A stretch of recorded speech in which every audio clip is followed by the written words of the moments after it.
The seventh and final condition of La ilaha illallah is al-mahabba. The statement of Allah Azza wa Jal, وَمِنَ النَّاسِ مَنْ يَتَّخِذُ مِنْ دُونِ اللَّهِ أَنْدَادًا يُحِبُّونَهُمْ كَحُبِّ اللَّهِ وَالَّذِينَ آمَنُوا أَشَدُّ حُبًّا لِلَّهِ. Among men are those people who took rivals besides Allah. They love them like they love Allah, or they love them like the believers love Allah. Two ways you can understand the ayah. وَالَّذِينَ آمَنُوا أَشَدُّ حُبًّا لِلَّهِ. But those who believe love Allah more than the disbelievers love Allah, and they love Allah more than the disbelievers love their idols. Loving Allah is one of the most fundamental parts of La ilaha illallah. The Prophet ﷺ said, if I'm not mistaken, the hadith is the hadith of Abdullah bin Amr. He said, إِنَّ أَوْثَقَ عُرَى الْإِيمَانِ أَن تُحِبَّ فِي اللَّهِ وَتُبْغِضَ فِي اللَّهِ. The strongest of the handholds of Iman is that you love for Allah and hate for Allah. Loving for Allah means loving Allah with the love that is only for Him.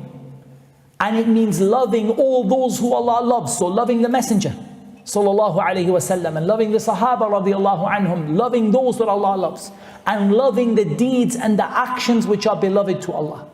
And it means hating all those that Allah Azza wa Jal hates, and disassociating yourself from them. You are not connected to them and they are not connected to you. This is absolutely essential.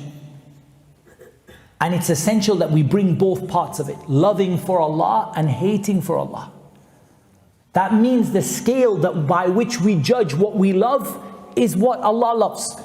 And the scale by which we judge what we hate is what Allah Azza wa Jal hates. And we don't let our personal feelings involve in that religious aspect. Yes, we have personal preferences. I might love a certain food and hate a certain food. That's a matter of personal preference. But when it comes to religious love, I love what Allah loves. And when it comes to religious hatred, I hate what Allah Azza wa Jal hates. That is an essential part of La ilaha illallah.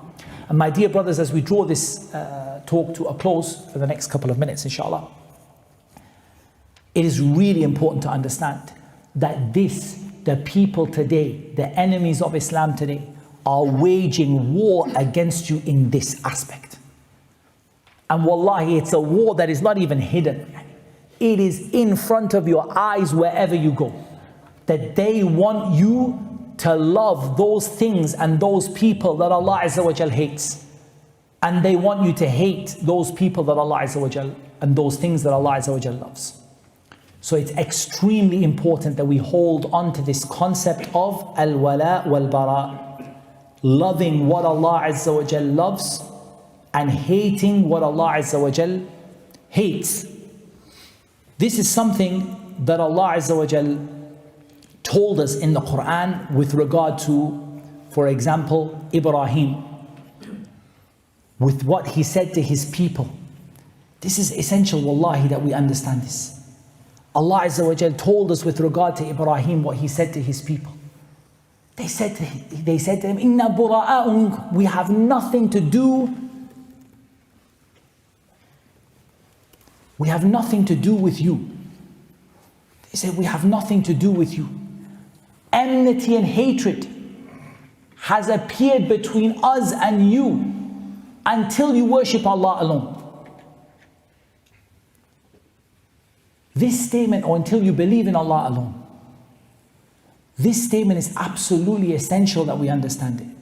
And we understand that we have to have our allegiance and love and our connection to be for Allah Azza wa Jal, and to be for the Messenger sallallahu alaihi wasallam, and to be for the Muslims.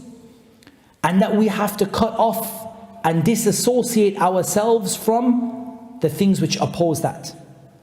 We have to cut ourselves off from and disassociate ourselves from the things which oppose that. As Allah Azza wa Jalla said, وَمَن يَتَوَلَّ اللَّهَ وَرَسُولَهُ وَالَّذِينَ آمَنُوا فَإِنَّ حِزْبَ اللَّهِ هُمُ الْغَالِبُونَ.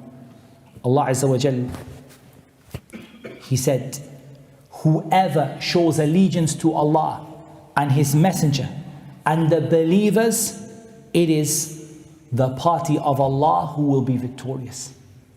showing your allegiance and your love for Allah Azza wa Jal and for the things that Allah subhanahu wa ta'ala loves.